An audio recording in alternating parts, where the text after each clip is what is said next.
Biometric authentication complete. Please state your business.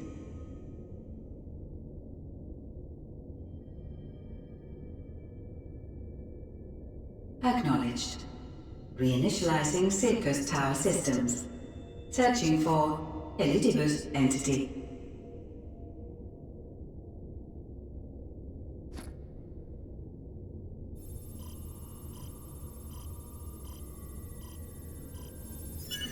Target located in subterranean core power accumulator. Projecting image.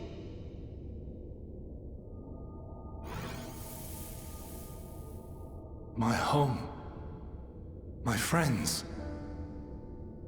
No more than a dream.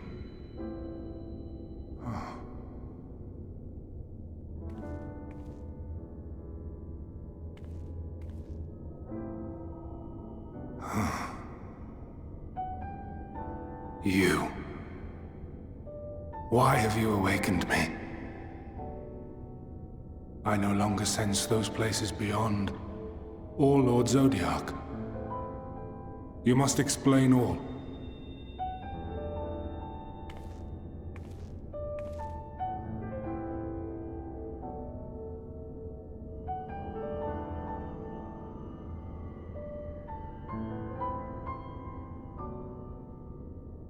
So, he is fallen, and my brethren's souls returned to the star.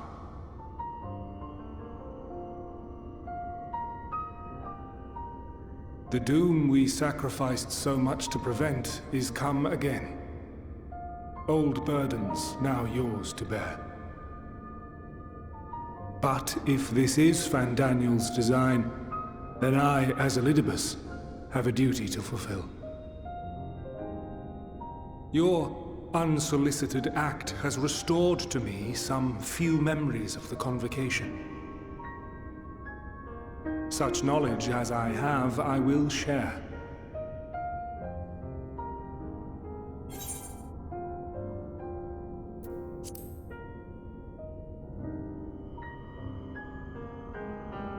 Why apologize for receiving a favor of the defeated? If it sits ill, consider it payment for freeing Lord Zodiac from servitude. Where to begin? The end. Your understanding of what caused the final days is consistent with our own. The decay first took root where the currents were weakest. Yes, a conclusion drawn by him, Fandaniel. Not the him of here and now, but as I knew him, long ago. Having shed light upon the phenomenon, he dedicated himself to devising a countermeasure. Were it not for his knowledge of the Celestial, we would never have made the connection, and thence forestalled the final days. And though he inherited that noble soul, how different this last incarnation, so consumed by self-loathing and hate.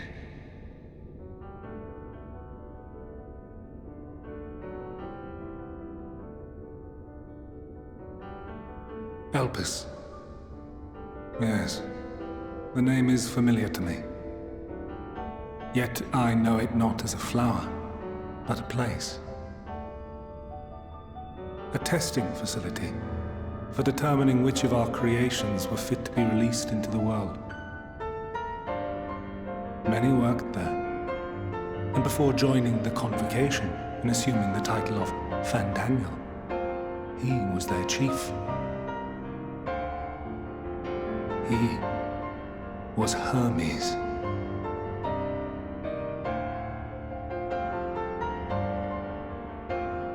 That is all I know. The crystals tell little of the lives the 14 led prior to their induction. Elpis itself would tell even less. Nary a ruin has survived.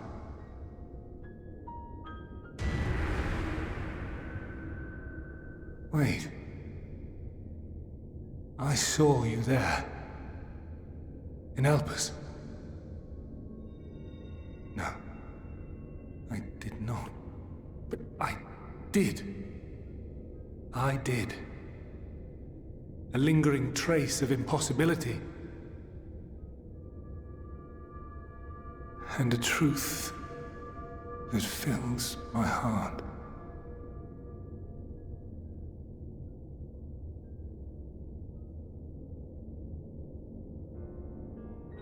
My memories remain clouded, I fear.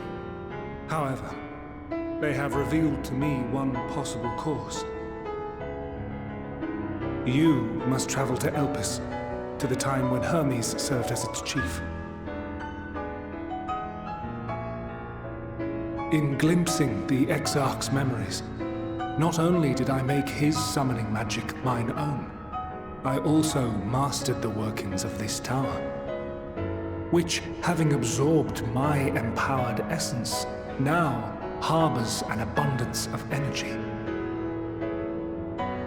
As such, I believe I can deliver you unto the past, unto that place and that precise moment. Given the eons that must be traversed, the gateway will not be fully formed. Your form will be less tangible still than those warriors of light I had summoned. In all likelihood, none will be able to see or hear you. Yet even should you manage to interact with others, you will be unable to effect meaningful change. For the reality you wish to save, the reality to which you must return, exists as a result of the final days.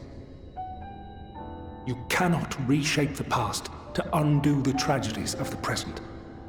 Cannot unmake the sorrow and suffering fated to come. In full knowledge of this, will you still entrust your life to your foe and make the journey?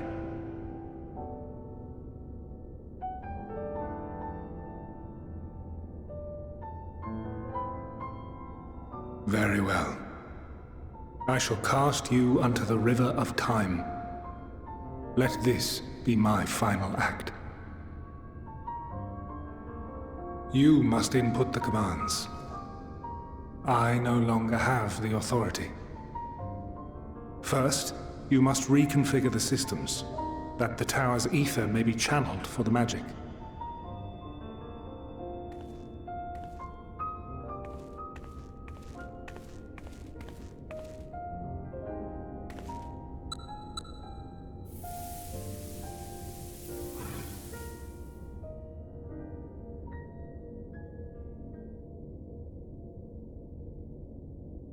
The preparations are complete. The gateway will soon open. Return at once to the ocular.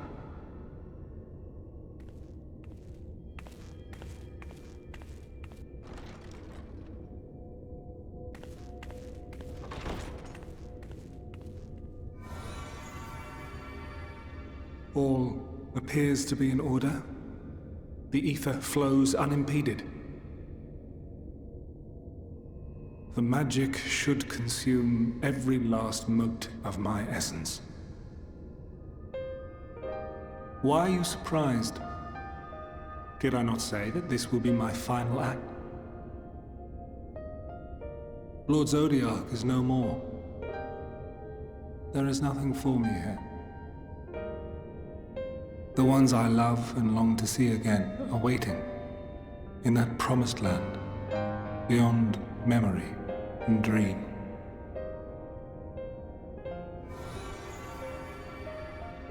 Now go, warrior of light. Go, and do not look back.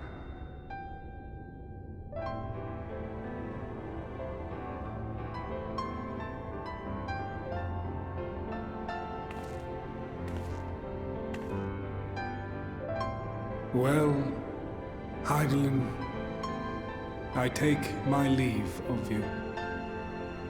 Yours is the mantle of the last of us. May you have the joy of it, the burden and the solitude. It falls to you now. You and your champion to save our star.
And here we are, Elpis. Well, well, how rare to receive you in person. To what do we owe the honor? Oh, just a few odd tasks. We'll be here a while. You're welcome to stay as long as you see fit, of course. As a matter of procedure, however, I must ask that you kindly remove your masks.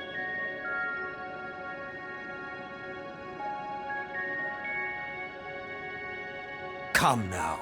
Is this truly necessary? Surely you can tell who we are.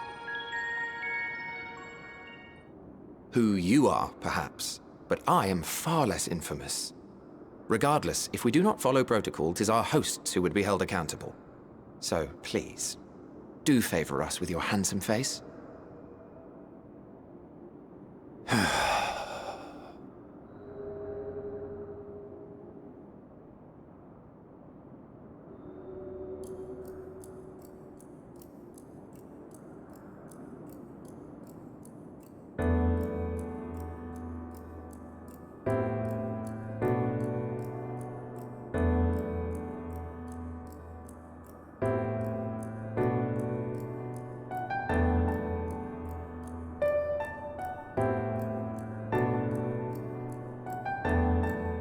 Satisfied? I thank you for your cooperation. You are free to go about your business.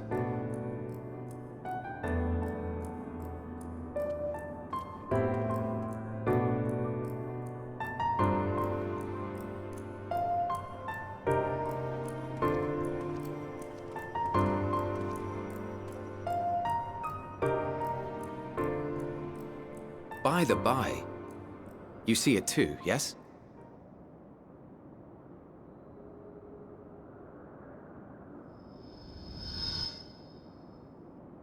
I haven't the foggiest what you're talking about.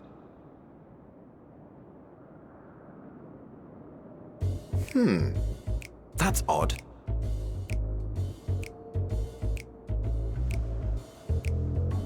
It's right here. A bit thin in the ether, but there's no mistaking it. The The color of its soul is almost identical to Azem's. Do you suppose she created it? Rather unusual for a familiar to have a soul, though.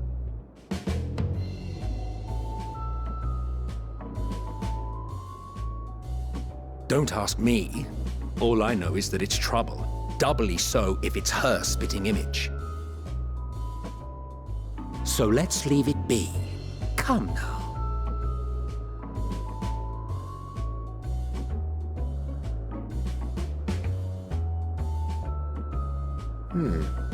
It's trying to say something, but it's literally too intangible to form words.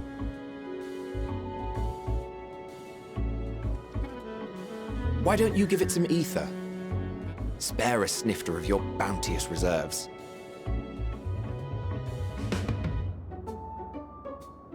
Who do you take me for? Why, a dear friend, of course. One who wouldn't let acts of kindness, such as my accompanying him on errands to far-flung outposts, go unrewarded?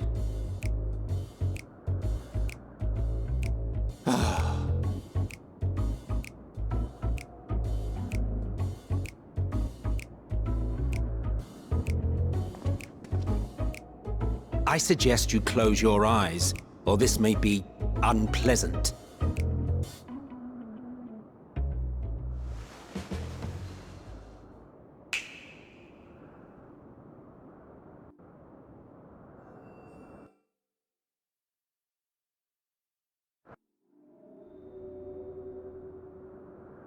You may open your eyes.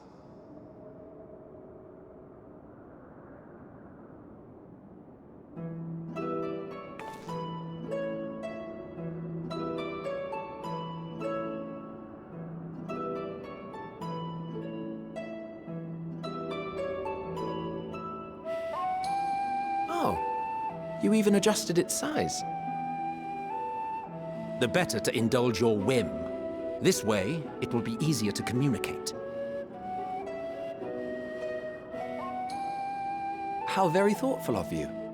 And may I applaud your artful reinforcement. Without further ado then. Greetings! I am Hythlodaeus, Chief of the Bureau of the Architect. Sulking beside me is the most honorable Emmett Selk of the Convocation of 14. And how might we address you, my new friend?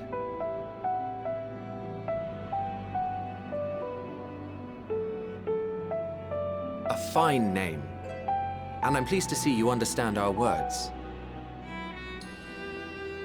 So, tell us, whence have you come? The thinness of your essence suggests you weren't created here.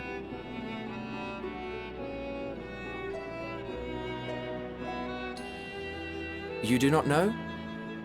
Or cannot say? Allow me to ask a different question then. What brings you here?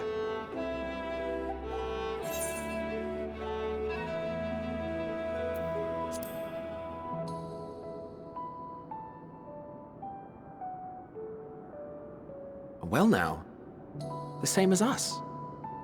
Perhaps Azim wished to come too, but had to settle for a familiar. If she truly wished to be here, then she would be. Right you are. My apologies if we've given offense. The two of us can discern the color of souls, you see, and yours happens to resemble that of a friend. And with your purpose matching our own besides, we jumped to a hasty conclusion. We are here to speak with Hermes, the chief overseer of this facility, which we also intend to tour in order to gain greater insight into the man's work. We, I say, though this is Emmett Selk's charge. I am here only to serve as his guide. And I should be happy to serve as yours as well, by way of an apology for the misunderstanding. Wait, are you suggesting that we bring it along on official business? This thing we know next to nothing about? If you harbor suspicions, better to keep it close than leave it to its own devices. Wouldn't you agree?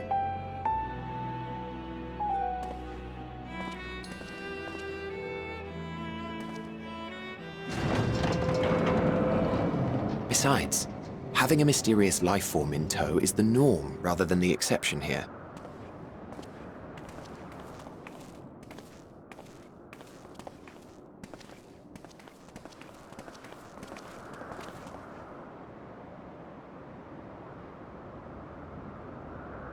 Welcome, my friends, to the testing ground of creation at Heaven's Edge, Elpis.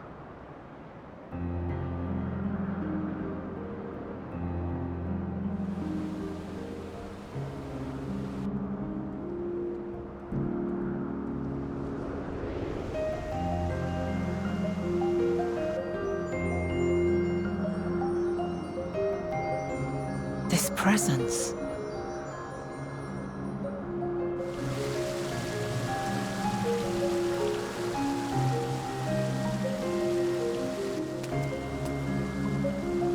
Hermes! Visitors! We have visitors!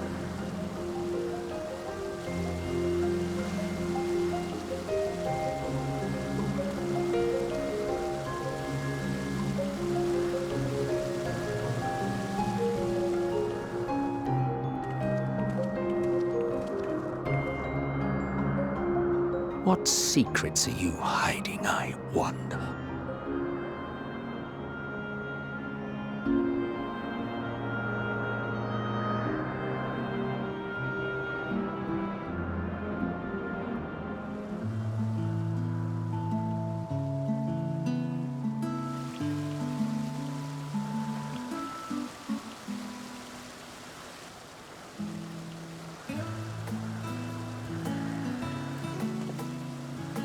Huh. You are...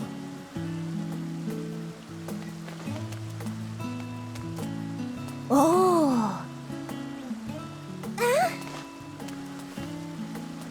Different. You're different too.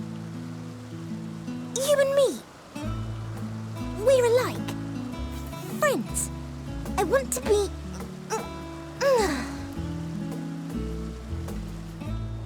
Wait. Please. Wait.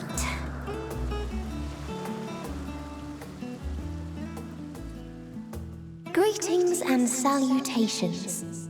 Can you hear me? Do not be alarmed. I mean you no harm.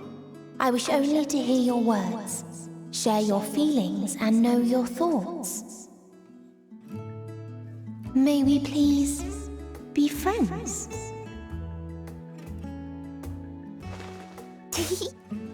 May we please be friends?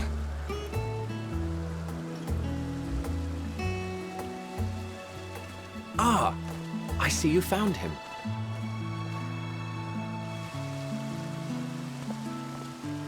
It's Lydeus. It's been a while. Too long, I think. Too long indeed for close collaborators. On this blessed occasion, I bring not only myself, but others who long to speak with you.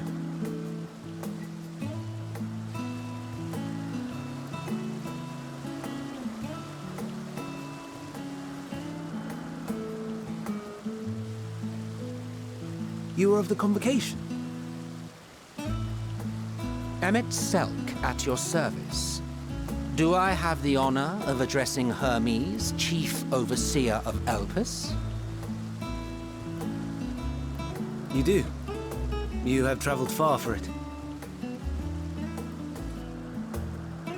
Given your facility's purpose, its remote location is something of a necessity. Would that I didn't have to rely upon a guide. Oh, you wound me. Have I not ever been an attentive and helpful friend? But moving along to more agreeable company, this one we chance to...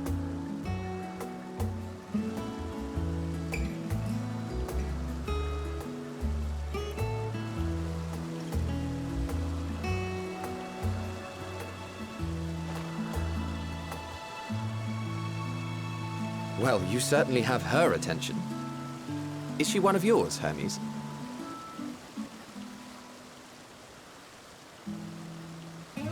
Her name is Meteon. It means shooting star.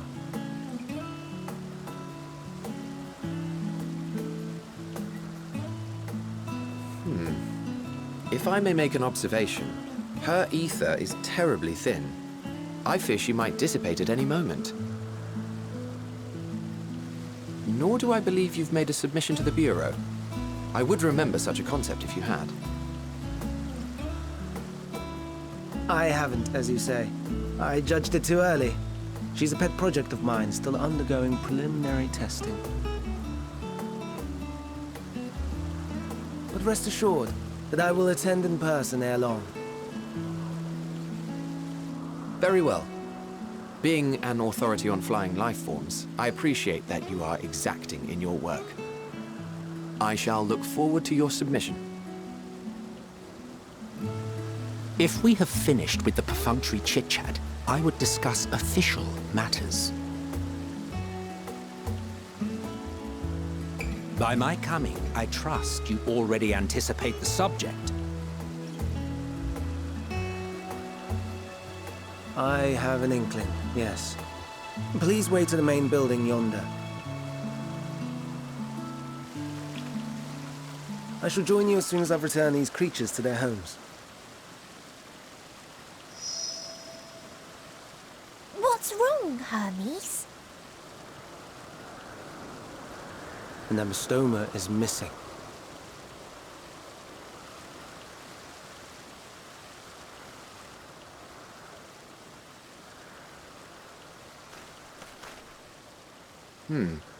I may have found it. A creature with the self-same ether as those there, nestled in the boughs of a tree outside the grounds.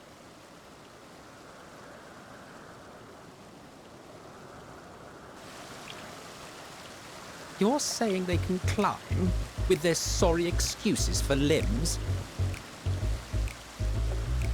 The fashion has been to imbue aquatic creatures with the power of flight, ever since the words of Metron created a sky-swimming fish. The ambystomas, too, can fly, if only slightly, and they could conceivably climb a tree. Whether they can come down safely, however... Excuse me.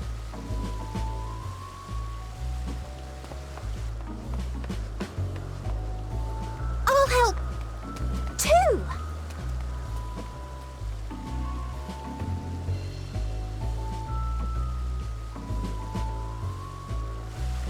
And what are we supposed to do with this lot?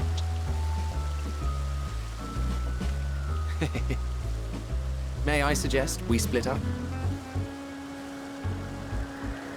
If you would be so good as to assist Hermes, Emmett Selk and I shall keep an eye on these adorable creations in the meantime.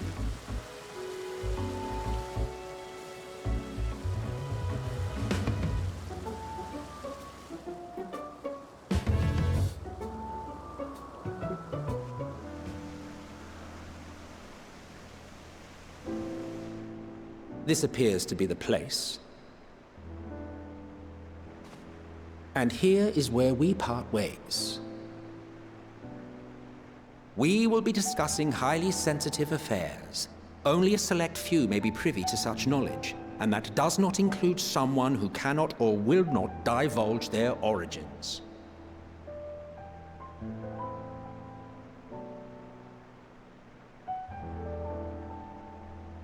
What? Will I have to remove you by force?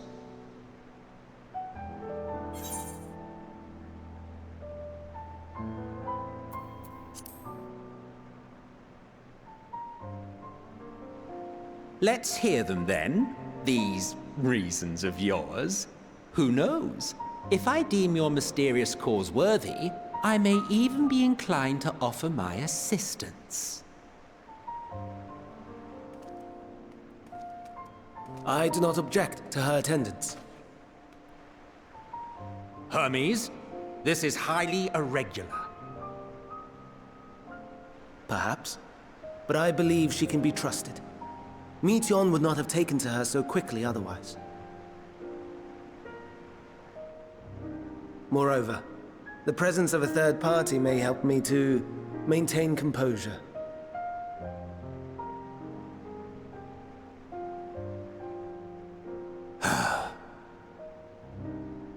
As you wish, then.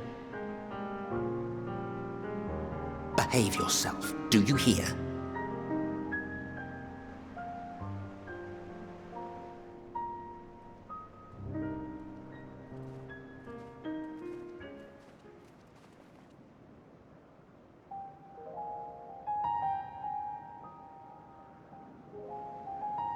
So, it's finally happened, then.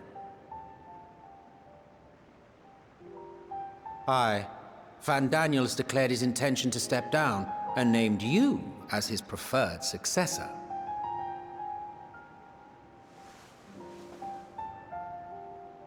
In recognition of your knowledge and your works, the Convocation is giving the recommendation due consideration. As one who does not know you personally, I am to use my impartial eye to take your measure. And above all else, to ascertain your disposition towards the invitation.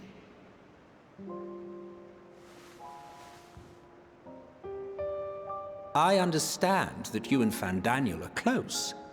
He himself was once chief overseer of Elpis, after all.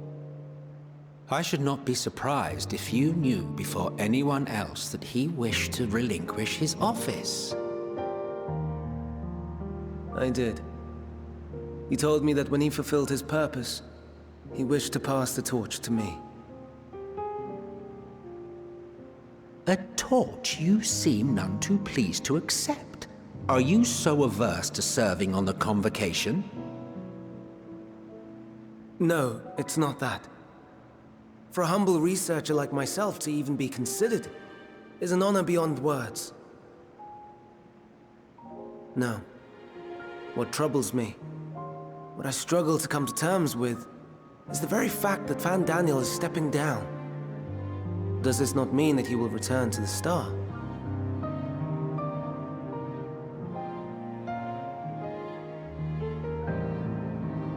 Of his own volition, yes, like so many others have before him.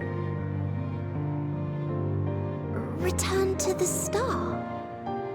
Does that mean die? Well now, that's not a word I hear often. Is that what you say here in Elpis? Mankind is the life of Atheris. Each of us, a drop of blood flowing through its veins, bearing sustenance. In our finite time upon it, 'tis our duty to make it a better place, that all who call it home, now and in future, may abide in happiness. To that end, we have dedicated ourselves to the pursuit of enlightened creation.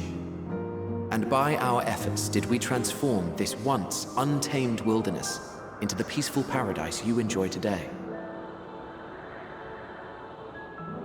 To return to the star whence we came is a privilege afforded to we who have so loved and nurtured it.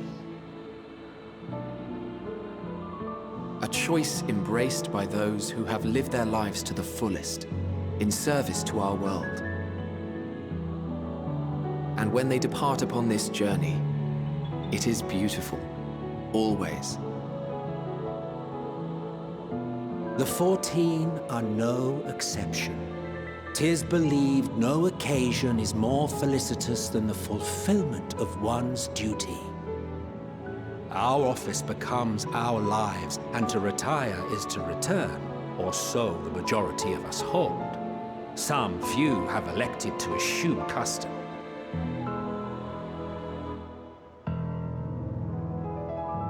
Mayhap you feel Van Daniel's deeds do not warrant his return. Yet you should know his accomplishments as well as any. During his time, he conceived of countless outstanding concepts. And channeling the wealth of experience he attained here in Elpis, he brought forth many new specimens. I know of all this. I do. It's just... I cannot fathom why someone so great and wise, who could still do so much good, would want to end it all.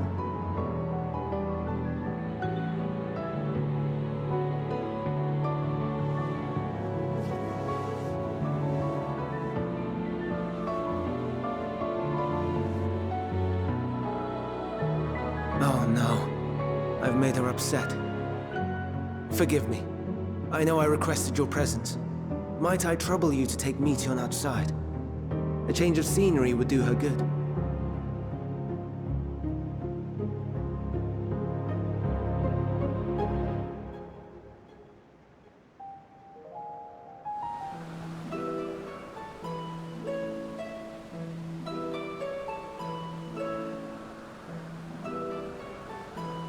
Amazing, is it not?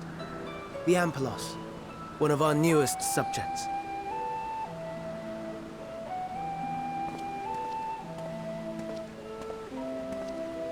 So, how are we coming along?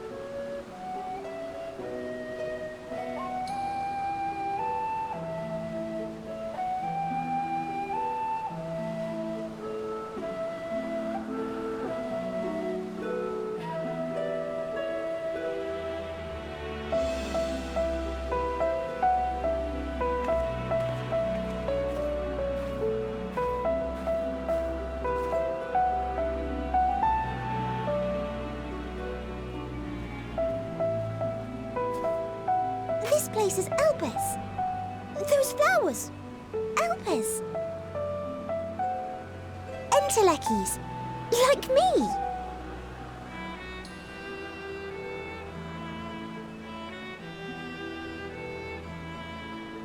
They are a product of Elpis, and so named for their birthplace. A happy accident, born of the hands of a former researcher who loved beautiful blossoms. Unique for how they change color, to reflect the emotional state of those nearby.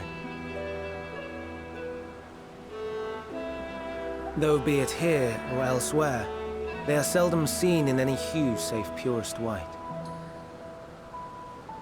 Reflect the emotional state, you say? By what means do they achieve this? In creation, there exists an energy wholly apart from ether, one driven by emotions. In like manner to how we manipulate ether, this flower is subject to the influence of said energy.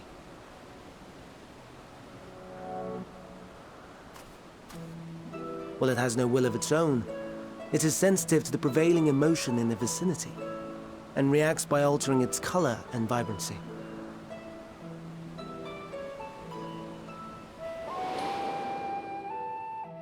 Akasha? It is one of the unseen energies defined by Harnish alchemical theory. Though a gross oversimplification, some describe it as an essence influenced by feeling.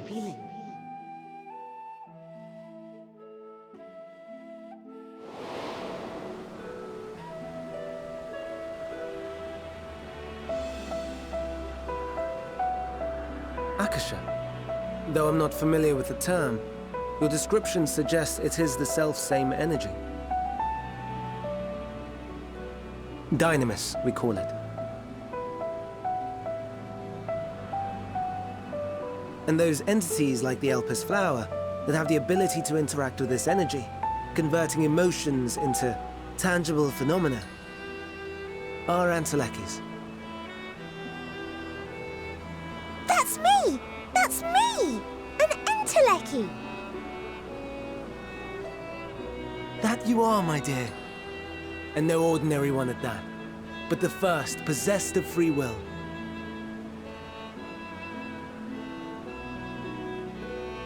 Wait! A form of energy other than ether? Dynamis? I've never heard of such a thing. Hardly surprising. Dynamis cannot be seen, much less felt.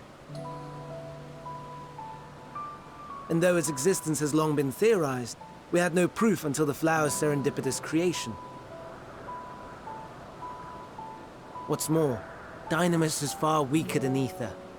Under normal circumstances, its effects are drowned out by the latter. On account of which, beings comprised of and reliant upon the ether, like you and I, are unable to make practical use of dynamis. 'Tis a truly esoteric thing, known to but a select few scholars. Intriguing. Then, given the limitations you described, why create Meteon?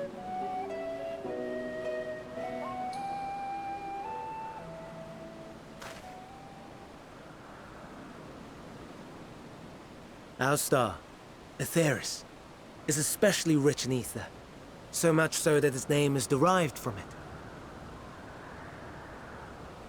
However, when we consider all energy in existence here and in the vast space beyond, dynamis may account for as much as 68.3%. The more abundant form by far. Were we able to control it, we could open the door to limitless possibilities. 'Tis not unlike a gently flowing stream, unable to break through the dam of ether barring its path. But if we could imbue the stream with the vigor of a raging river...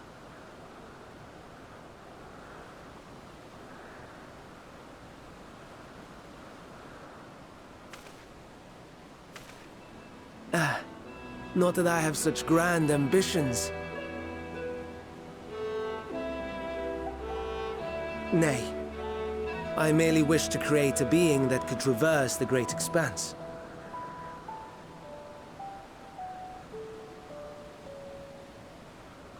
The relative scarcity of ether beyond the bounds of this star was a concern.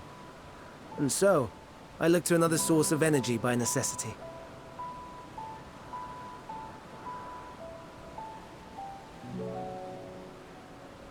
That being dynamis.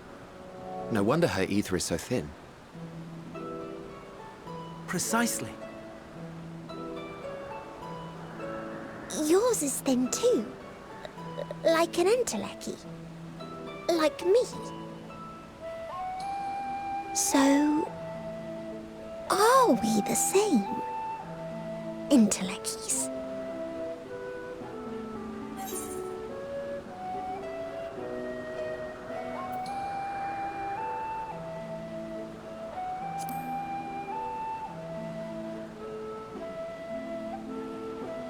That sounds more akin to the desperate flailings of a wild beast when facing imminent death. A deficit of ether alone does not an entelechy make. It would, however, make it easier for you to interact with dynamis. And limited though its influence may be, this quality could prove the difference between victory and defeat. You'd do well not to underestimate it.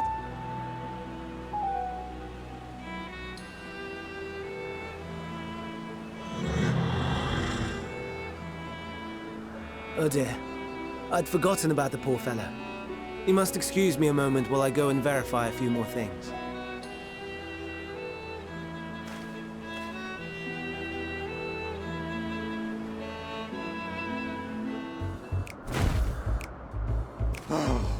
No, no, no. You are not foisting this nonsense on me.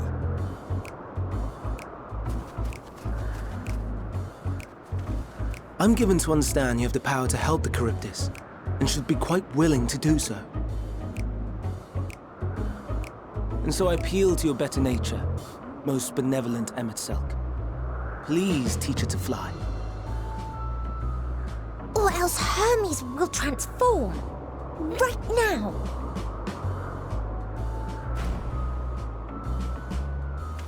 Now, there's no need to go quite that far. Altruism is its own reward, as I'm sure he would agree. Oh, would he now? And who contrived to put me in this position, pray tell? Nothing so devious. I merely suggested a possible course of action.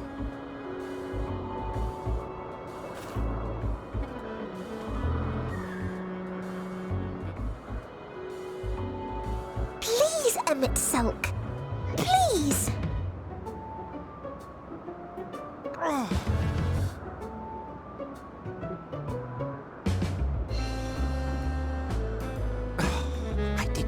come all this way to play nursemaid to your creations. I'd thank you to remember this favor and let it be the last.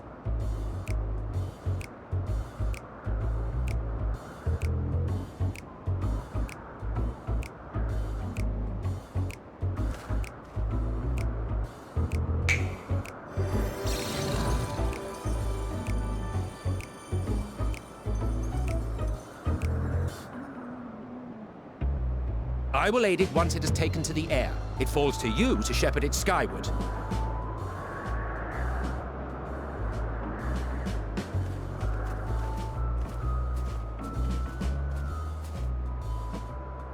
Well, let's relax and enjoy the spectacle, shall we?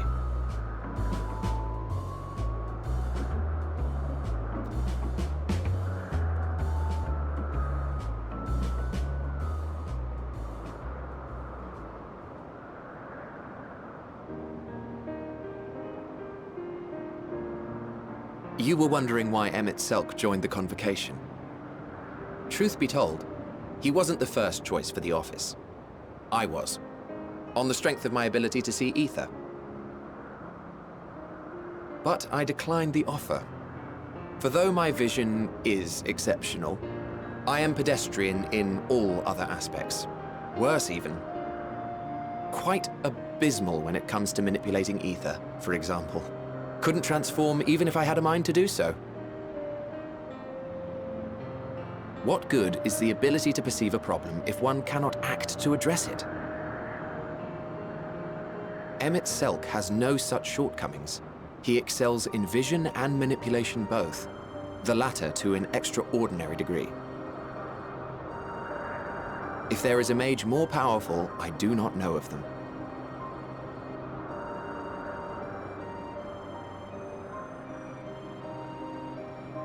Thus did I recommend him for the office in my stead. And I wasn't the only one. Far from it. Countless others vouched for his skill and character. People the world over, to whom he had previously lent a helping hand. Oh, how surprised he was. Claimed he hadn't done anything remarkable for anyone. Modest to a fault. He deserved every bit of acclaim he received. Yet he may well have gone unappreciated were it not for a mutual friend. A singular soul who can't help but involve herself in the business of others. Where she walks, excitement is certain to follow. Her antics irritate Emmett Selk to no end. But much of his grumbling stems from genuine concern. When our friend calls, he never fails to answer and lend his talents.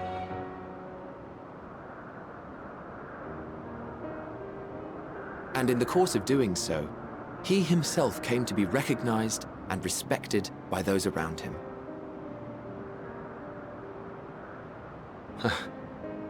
They are truly remarkable individuals, and I'm proud to call them friends. To help them realize their dreams. This will be my greatest contribution to our world. And when they have fulfilled their respective purposes, so too shall I have fulfilled mine, and together we may return to the star. Look at me, spilling my innermost secrets. I can't seem to help it with you. I can only assume it is due to the color of your soul.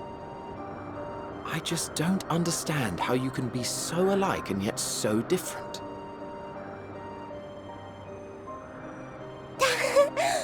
Well done, my pet. Well done!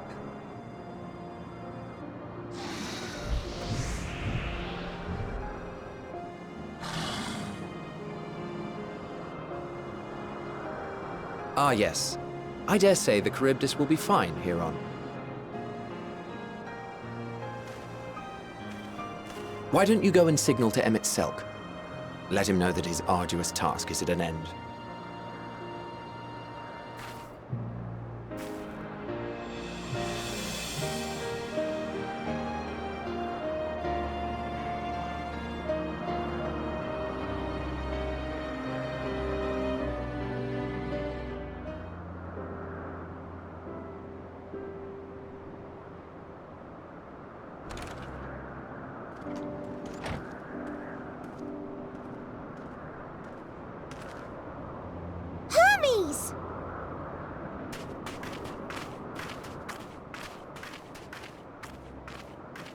Oh.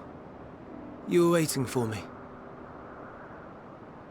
You've finished talking? Yes. We've come to a decision. My thanks for keeping Meteon company. Emet-Selch and Hythlodaeus have already retired to their rooms. There is room for you too, if you would follow me. Wait! I want to show you something first.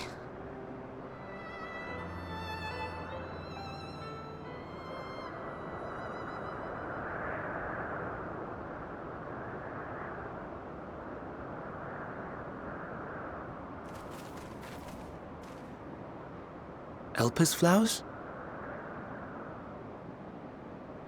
Go on.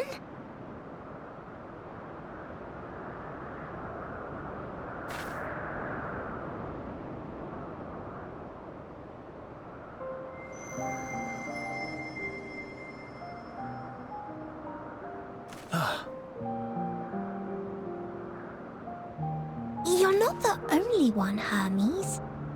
Others feel sad too. You're not alone.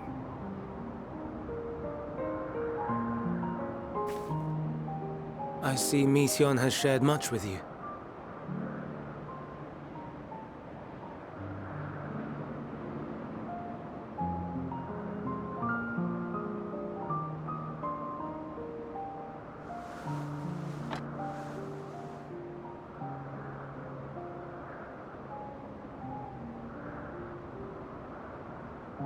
May we talk a moment?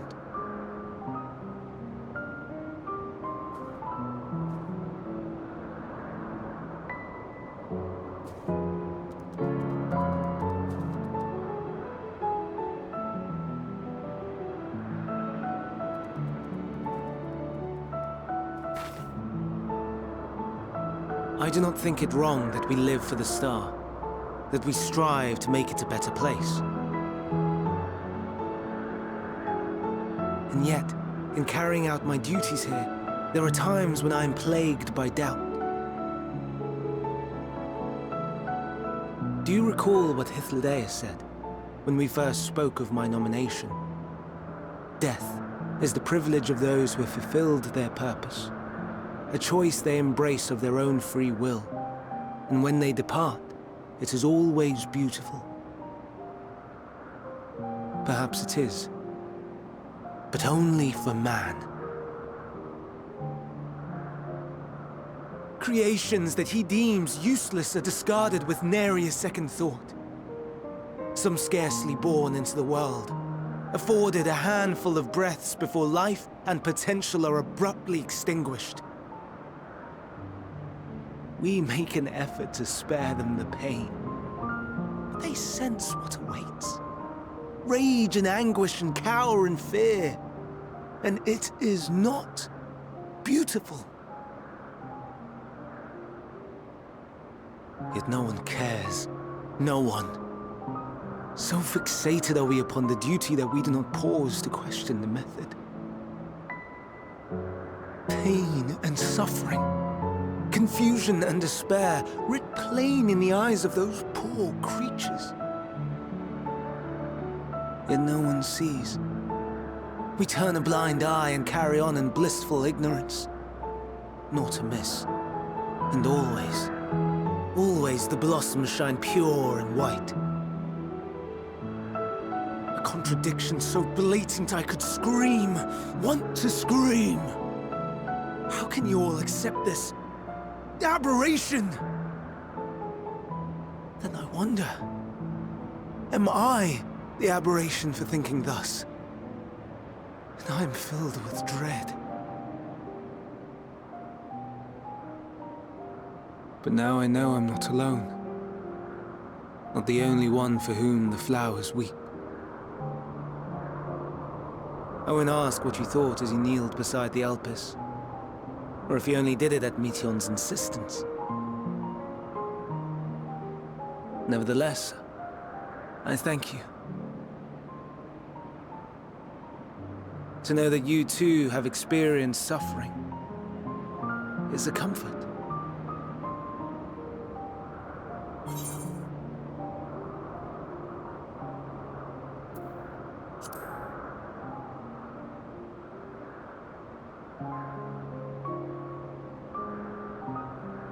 Indeed. Difficult though it may be, I must endeavor to be strong like you.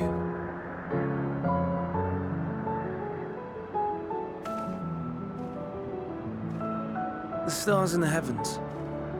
Know you what they are?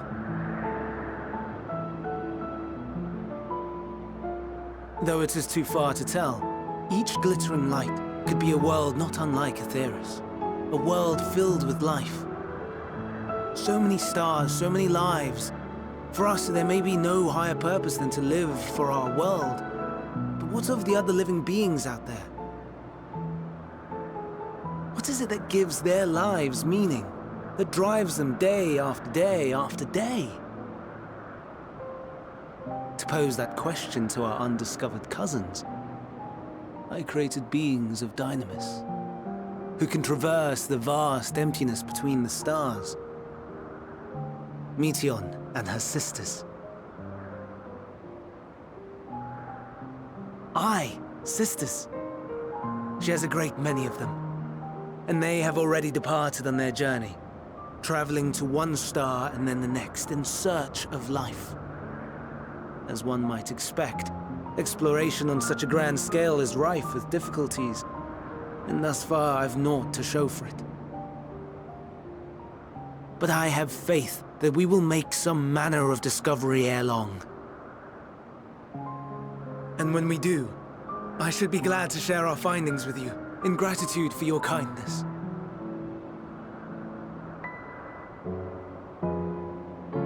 It's getting rather late. We had best find our beds. It would not do for both of us to be sleep-deprived on the morrow. Come, Meteion. Let us head back. All right!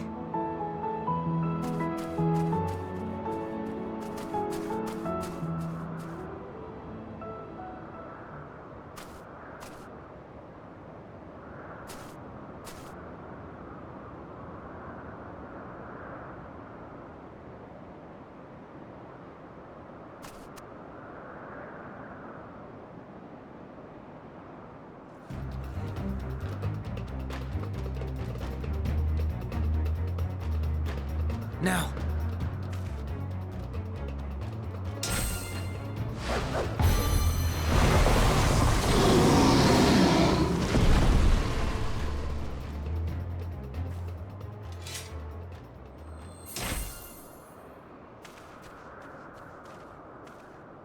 Oh.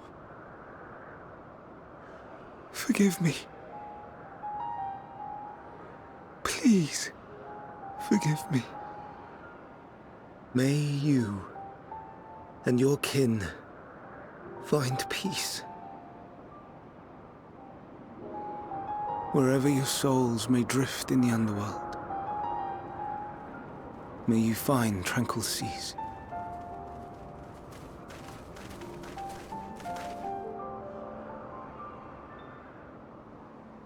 Be not forgotten, in concept endure, to reclaim form and one day live again. Serve not the star, or any purpose save your own. Live again, if that be your desire.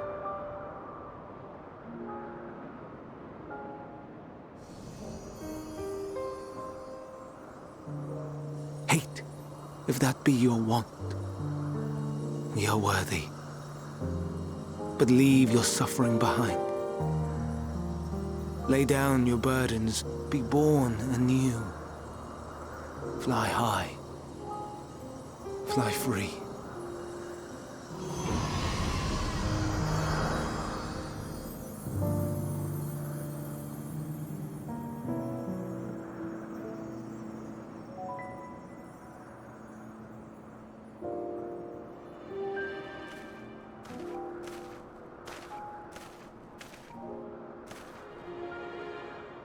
Join the convocation, Hermes.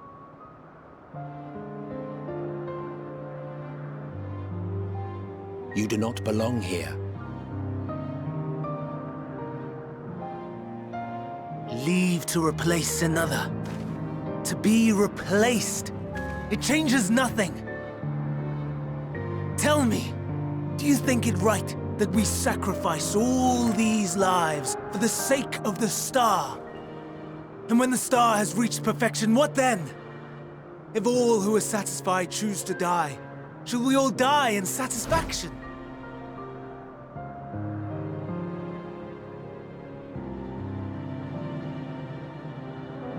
I do not know.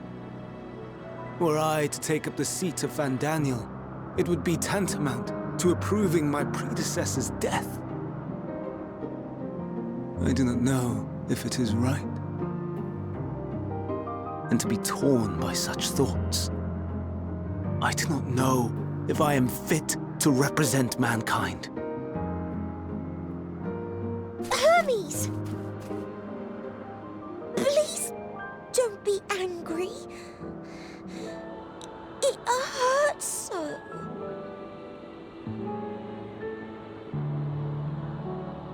Forgive me. If you would still consider me in spite of everything, I beg some time to gather my thoughts. Meanwhile, Hythlodaeus, I fear I must trouble you to attend to the others. 'Tis no trouble at all. Take as long as you require.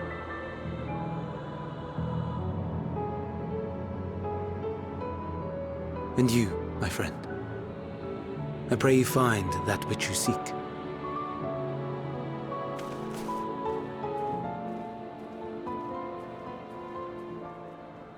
I expect we have some few matters to discuss. Shall we return to the 12 Wonders for a time? Aye.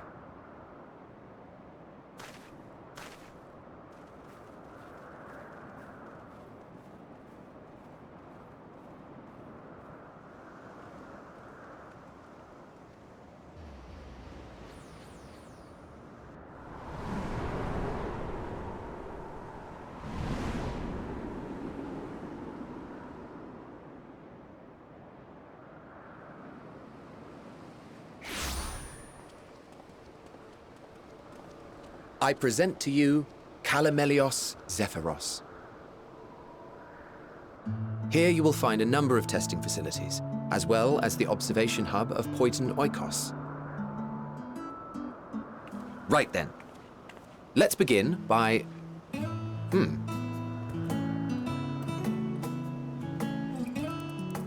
Well, well. An Arrhaeus. How delightful.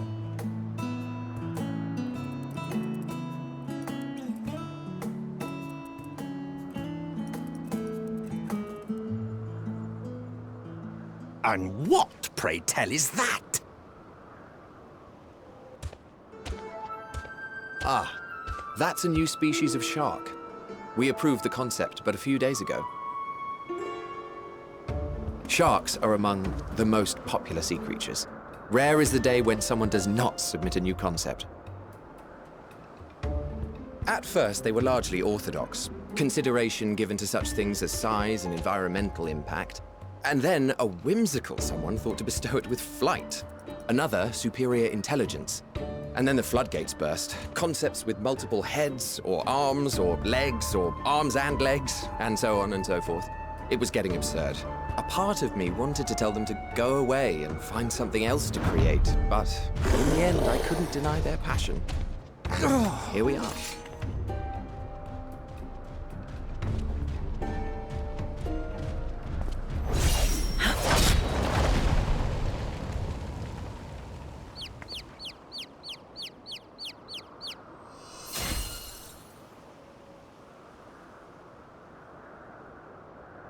That was too close. Are you unharmed? Well now, if it isn't a pair of familiar faces. Venat, that we should meet you here.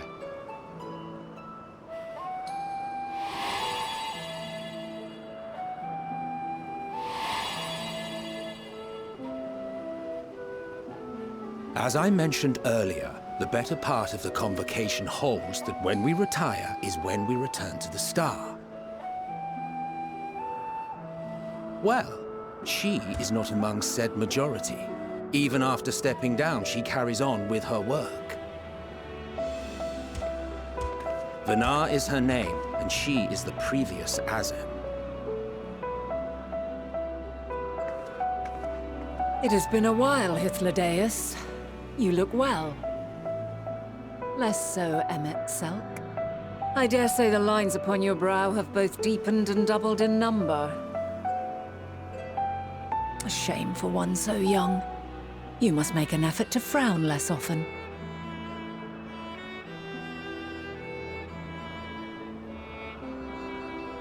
Easier said than done, thanks to your unruly successor. How is she, if I may ask? Incorrigible as ever. Rushed headlong into a volcano on the brink of eruption just the other day. I should be glad to share the tale in its entirety later, if you're so inclined. Oh, you know I am.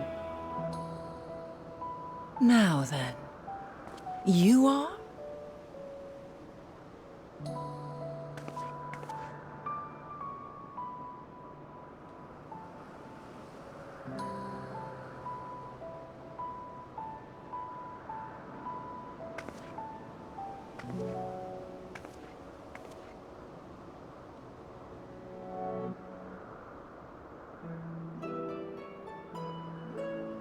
I say, have you perchance come from the future?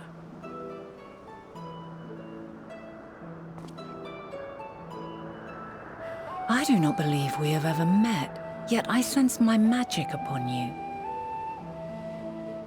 Therefore, if I wove the enchantment, I could only have done so at a later point in time.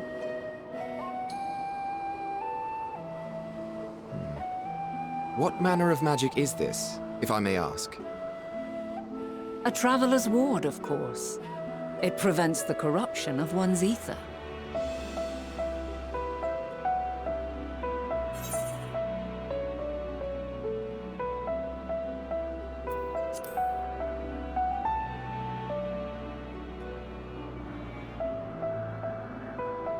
I see you are not ignorant to its presence. And while there are many protective spells, the one you bear is unmistakably mine. Hold on. From the future? That's absurd.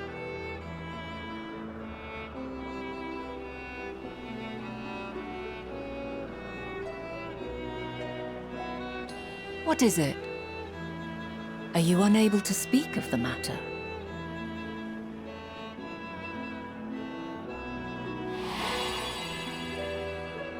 The reality to which you must return exists as a result of the final days.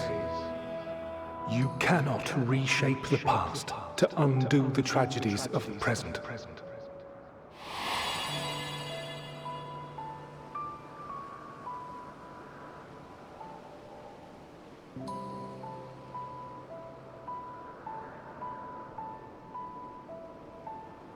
So, your actions here will not change your history, but they may yet affect the course of ours. How very exciting!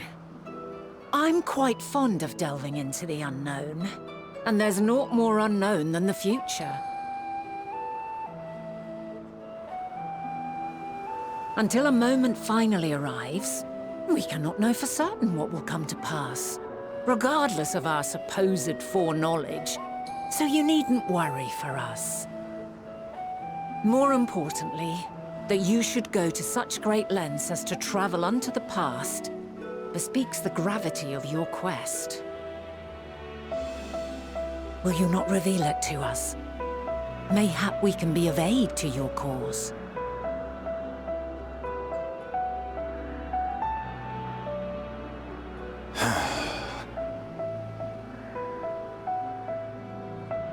If this is true, then you've been keeping quite the secret to yourself.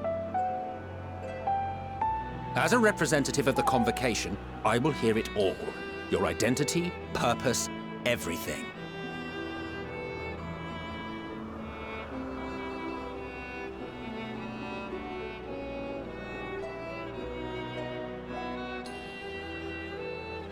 Why don't we move to a place more conducive to calm conversation? I've been working here for some days now at an old friend's behest. If it is agreeable, we may make use of my accommodation at Poiton Oikos.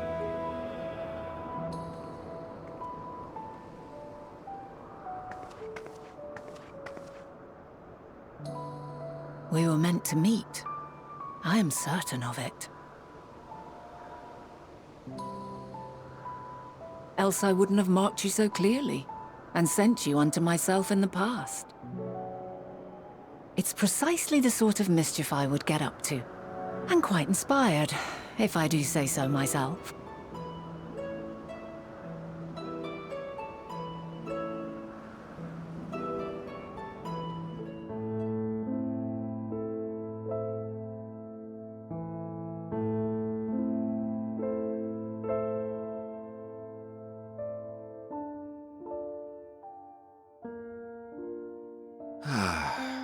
A wonderful aroma. I feel more relaxed already. Would that I had sweetmeats to offer, but I travel light out of habit. There's plenty of hot water though, so please have as much tea as you like. Now then, will you tell us your tale?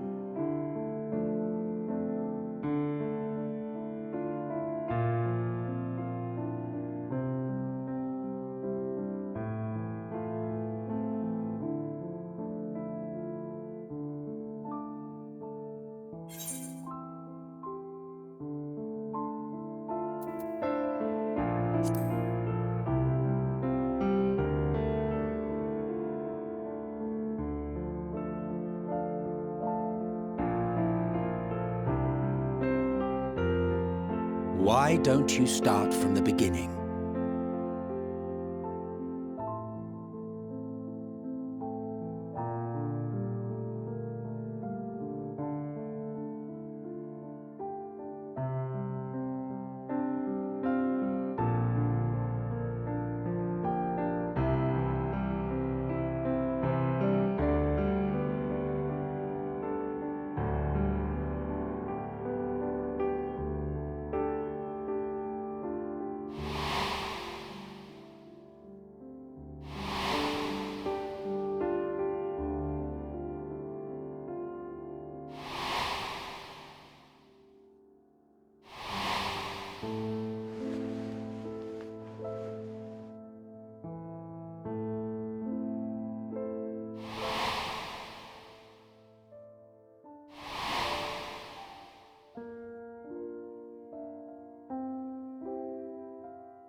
Preposterous. Utterly preposterous. While not the words I would have chosen, I too have my doubts. Much of it borders on the incredulous. What of you, Venat?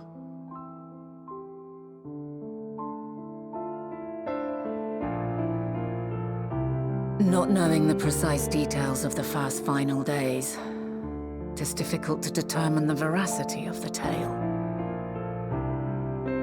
Supposing it is all true, I must ask myself why I would do what I did. Why would I feel I had no recourse but to oppose the 14 and create this Heidelin? Circumstances change, of course, but it would not have been an easy decision regardless. No, there must have been a reason. One compelling enough to force me to take such drastic measures. Then there is the Elpis flower, which I said would serve as a guide. That it's of import to your mission is plain, but your presence here leads me to believe that this place also holds significance. But what could it be? What are we meant to accomplish? Might it not be simply thus? In the future, whence she came, the final days could not be averted. Mankind has no choice but to flee the star. By alerting us to that eventuality, perhaps you wish to pave the way for other futures. Theoretically speaking, it is a possibility. Yet if that were my primary objective, I see no reason to guide our friend to Elpis specifically. The capital on Amarot, or even my own home would be more logical destinations.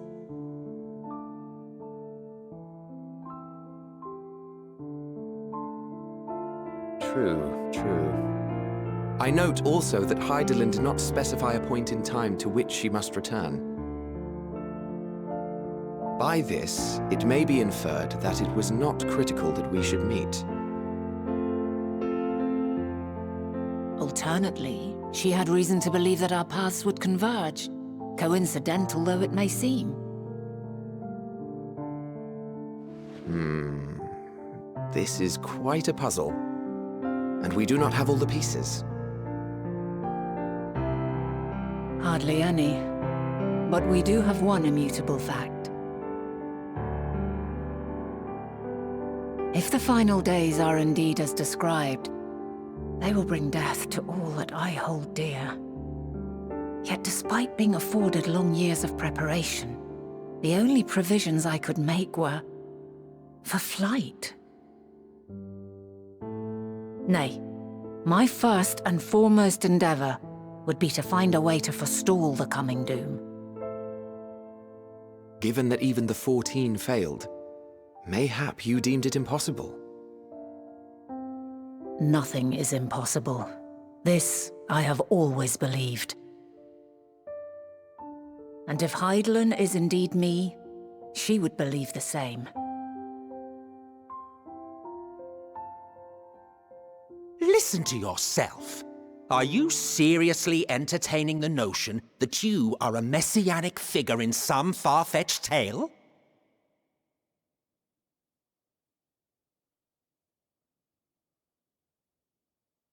Well, I will not. I refuse to accept that our world could be undone by some unforeseen calamity. I also take offense to my portrayal as a megalomaniacal madman. To sacrifice oneself for the star is a noble act, and I would hold those who gave themselves to this zodiac in the highest esteem. Yet, you claim I recreated Amarot and populated it with phantoms of our people? A bizarre indulgence that would be insulting to their memory. Worse still, I even invited you there. Literally invited my own downfall. Why would I do something so idiotic and inexplicable?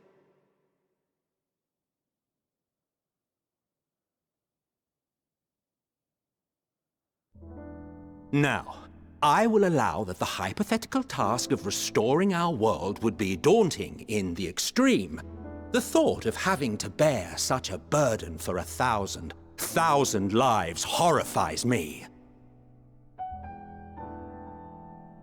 But I would never forsake my duty. I would never forsake my brethren.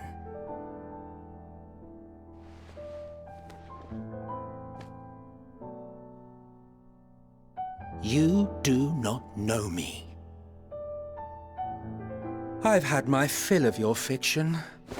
I will return to my duty, and you will not bother me again.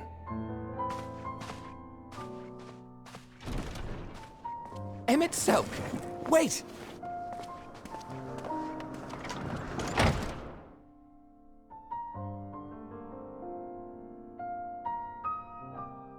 You've seen much of Elpis already.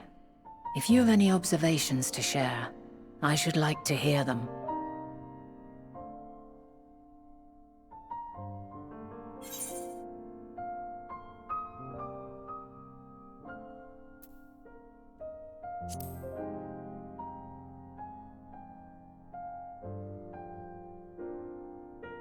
Hermes and his creation Meteion, you say?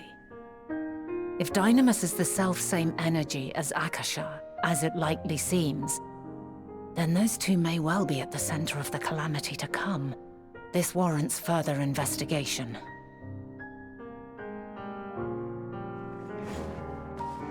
With that settled, it is time for action.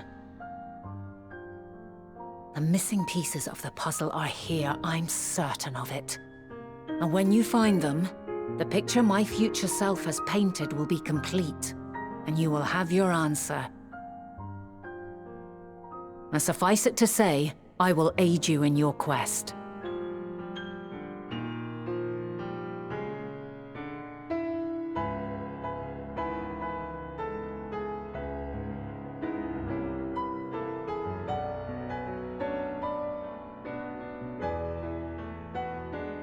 Have faith.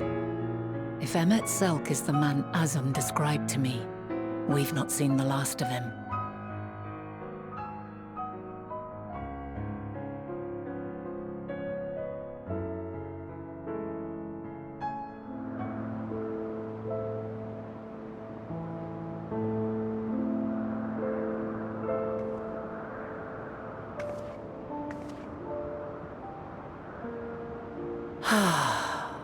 A delightful breeze and a breathtaking view.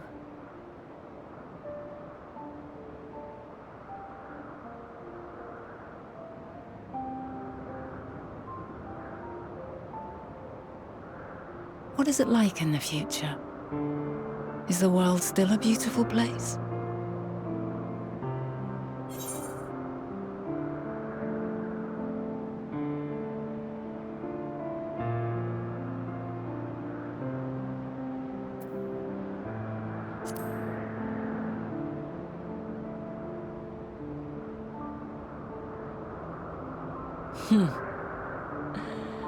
I swear I could hear the glimmer in your eyes and the adoration in your voice.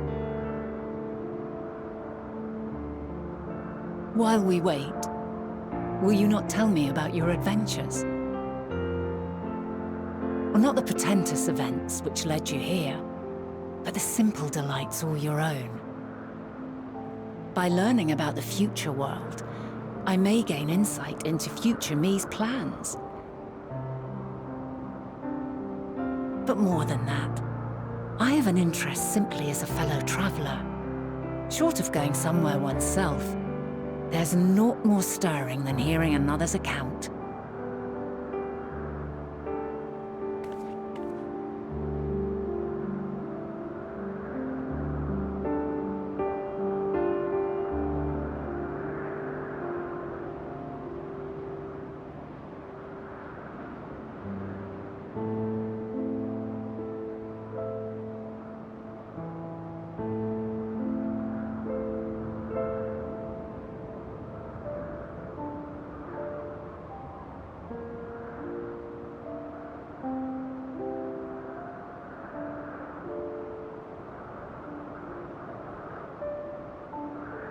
Incredible.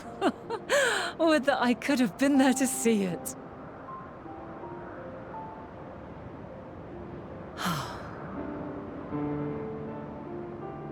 Yours is a harsh and unforgiving world. Yet in spite of this, your brethren hold fast to their virtue. To know that the light of mankind's potential still shines, even in that faraway place, it gives me heart.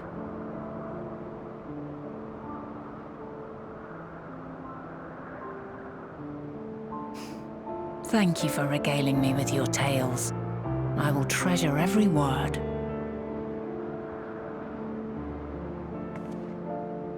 As you know, I was once a scholar. And among other things, I sought to understand the workings of the world. What exactly is ether? How formed the laws of nature? whence sprung mankind. Riddles and mysteries beyond counting.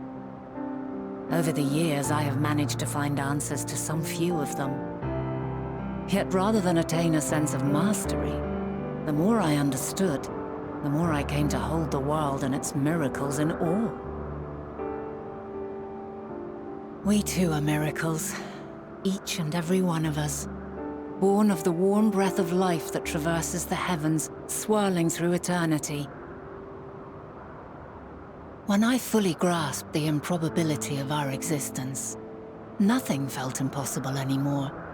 If it could be imagined, it could be done.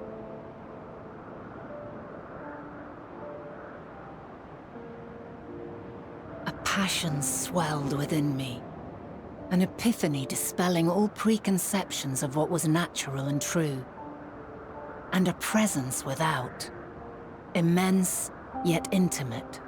Fate, perhaps, holding us in its tender embrace. As reassuring as it was intimidating, how keenly aware I became of creation's fragility, built as it is upon precarious happenstance. I was overcome with an irrepressible urge to know the world more intimately, to hear its voice, feel its breath.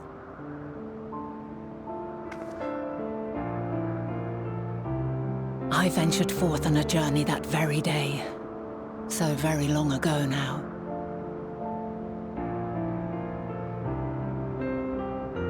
Freed from presumption and prejudice, I saw the world through a newborn's eyes. Everything fresh and new, and so beautiful. Lands that stretched on forever. Skies one could drown in, the heartbeat of nature, silent yet strong. And amidst it all a people, beacons of light and life, laughter that warmed my heart like naught else before. They are my meaning, and my purpose, my love. And so long as they need help, I cannot return to the star. Perhaps my future self is still waiting for it. A moment she can let go and walk unto the end. Safe in the knowledge that man will find his own way.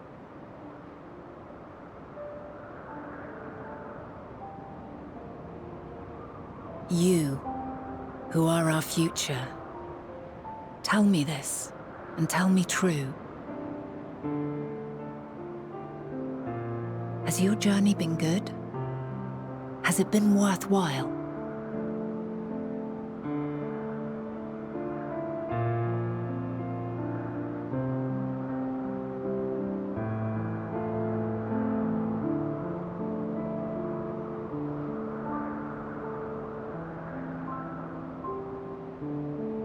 Pray forgive my lateness. My observation subject was rather irritable, and it took a while to settle it down. No need to apologize. Your work takes precedence. Besides, we had a pleasant conversation in the meantime. You're too kind. Now then, I'm told you wished to ask me some questions. Indeed. I've an interest in one of Hermes' creations. Meteon. You witnessed a host of them take flight, yes?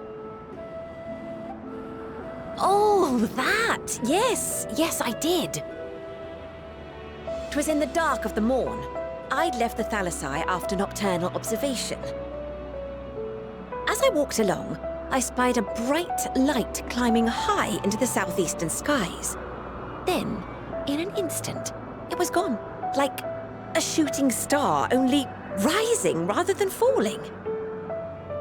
But then another shot up, then another, and another. Intrigued, I made my way to the edge to investigate. And who should I spy on an isle to the south, But Hermes and Meteon, the Matea, rather. There were lots of them, and I realized they must be the shooting stars that I'd seen. A dazzling spectacle indeed. Have you spoken with Hermes about this? Oh, yes. The sight left such an impression on me that I approached him about his mystery project the very next day. Alas, he said that he couldn't reveal anything just yet, that he needed to conduct further tests. It shouldn't be long now, though. He often returns to that isle, and I have a feeling he's nearing a breakthrough.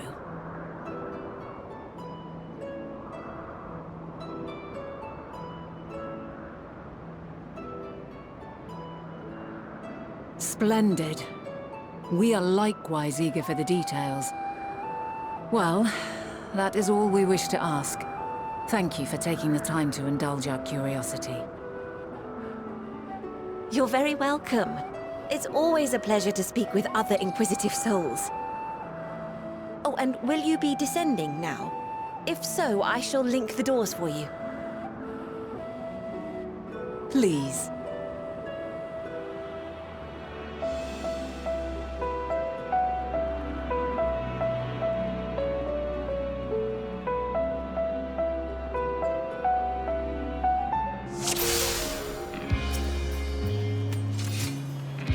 Let neither side hold back.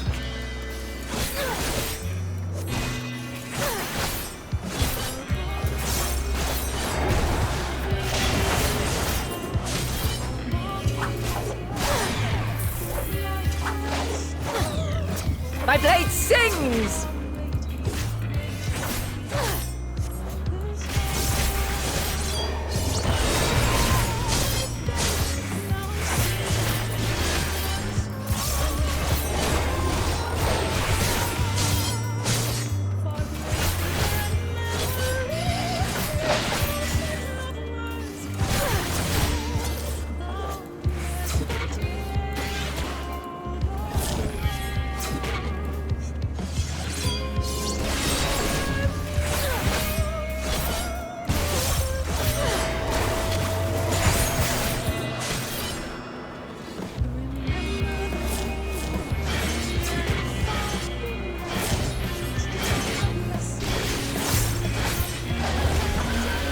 My blade sings!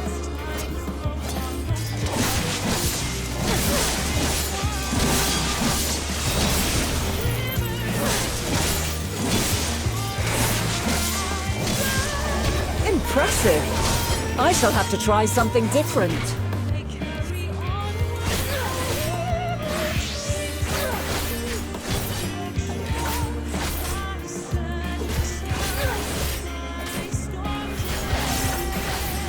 No quarter!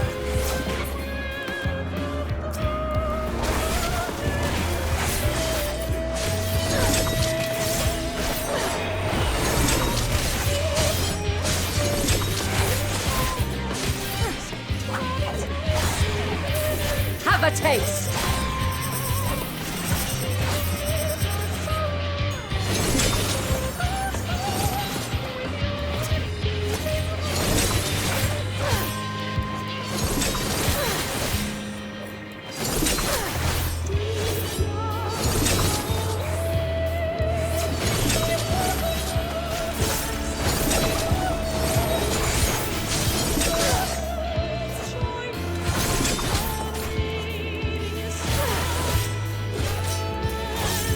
I see you won't be easily overcome, but neither will I.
We've only just begun. Come at me with your all.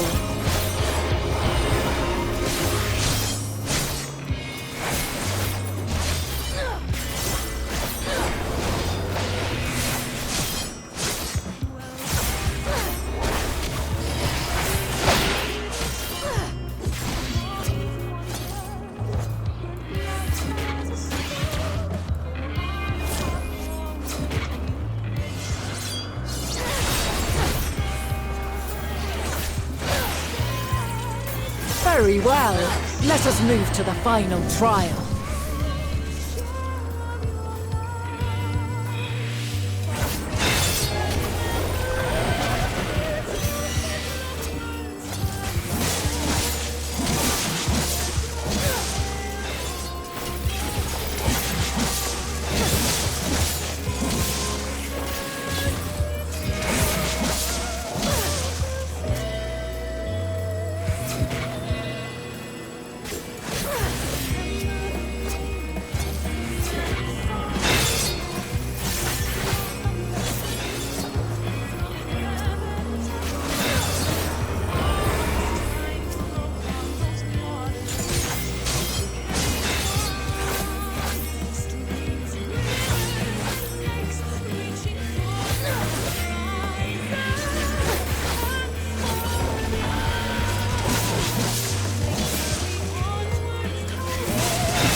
Your chains, shed your burdens, and show me your strength of will!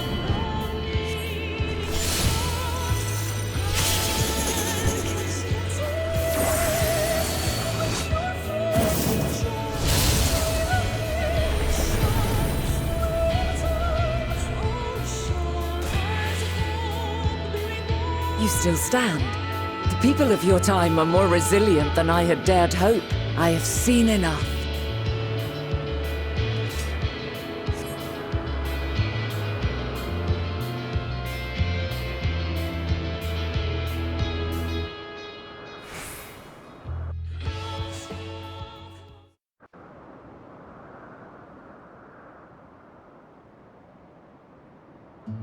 Twas my intent to finish it, but clearly I underestimated you.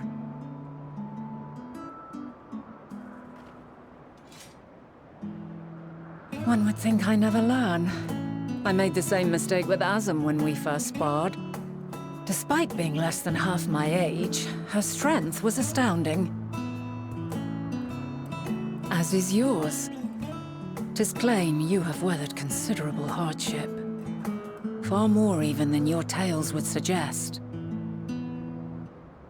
It seems we have both learned much on our journeys.